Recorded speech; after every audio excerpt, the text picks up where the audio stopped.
coming to you live from our studios here at MS24. Welcome to MS Base. My name is Kwabena, and we are coming up. Government commits $800,000 to revamping the Paga crocodile pond. Now to the details. Government has committed $800,000 to the revamping of the Paga crocodile pond under the Ghana Tourism Development Project. Now, according to the Sector Minister, Baba Otinjesi, the move forms part of a deliberate attempt to improve some tourist sites in the country. Speaking at a press briefing here in Accra, the minister noted that the revamping and diversification project will boost income generated through tourism. The Paga crocodile sites and the Wee waterfalls, all these sites are parts of the sites that we are looking at improving. I indicated that we are looking at diversifying our sites, that is bringing on board new sites that will give varied experience. And then we are also improving the existing ones. In respect of Paga, we are working with, we are investing about $800,000 to develop the Paga crocodile pond under the Ghana Tourism Development Project. So at least you know that there's significant investments going in there. And we are also working with the Forestry Commission in respect of our various parks. Now, as part of effort to ensure quality service delivery in Ghana's tourism sector, government, through the Tourism Ministry, is working with relevant stakeholders to set up a national hospitality training institute. Now, according to the Minister for Tourism, Arts and Culture, Baba Otinjesi, the establishment of training schools will ensure excellent service in the hospitality industry. Tourism, human resource, and skills development is one of the important factors that will propel our tourism performance. Government, in appreciation of the need for an efficient human resource for the tourism and hospitality industry, has approved the National Tourism and Hospitality Training Policy to guide the effective supply of skilled personnel to the industry, to improve the work of agencies and implementing agencies under the ministry.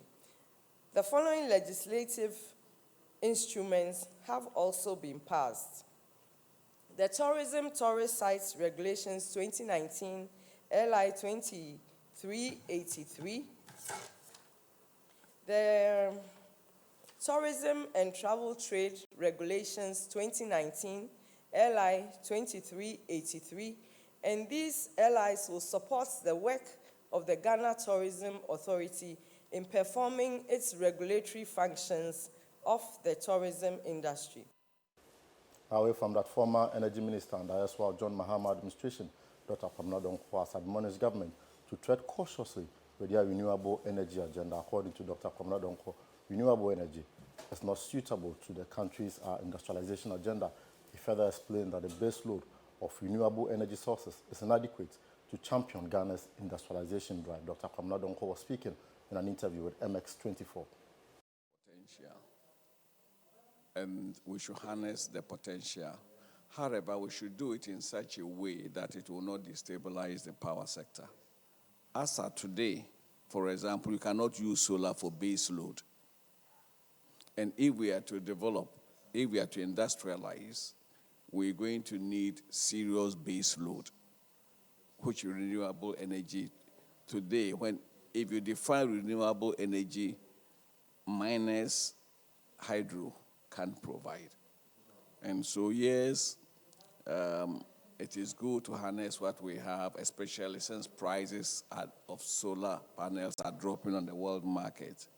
But we should not overestimate the significance of renewable energy at this time, particularly for a country that is desirous of industrializing. Now, away from that, the Ghana COCOBOD has launched a strategy to increase cocoa production in the country at Nankese, a farming community in the eastern region. The initiative, dubbed Operation 60 Pods per Tree, is an intervention to help sustain the cocoa industry and complement COCOBOD's ongoing productivity program. Addressing the farmer cooperatives at the launch, the executive director of the Cocoa Health and Extension Division, Dr. Emmanuel Nitaki, commended officers of the Nankese district for their strategy to boost productivity. 60 pots per tree. Folks, as we have committed to the Operation 60 pots per tree, We should also ensure that the Nankasi Cocoa District and the cooperatives come together so that everything we do becomes a success. Whatever knowledge you gain, don't keep it to yourself. We plead with you that as we launch the project, be our ambassadors and propagate the message. I'm sure you will do that. We thank you.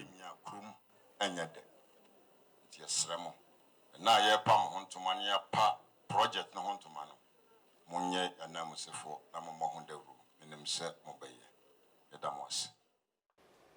Now it's time to look at the performance of the cedi against the major trading currencies. We begin with the US dollar selling at 5 cedi 71 pesos, with the pound sterling pegged at 7 cedi 64 pesos, the Japanese yen selling at 5 pesos. Let's shift focus to the commodities market. Gold selling at $1,807 per ounce. Also, cocoa pegged at $2,724 per metric ton. Crude prices pegged at $47 per barrel. Of course, these are the figures to rely on for those within the financial sector. But that's it for MX Breaks. My name is Kwabena Donkor. Keep watching MS24.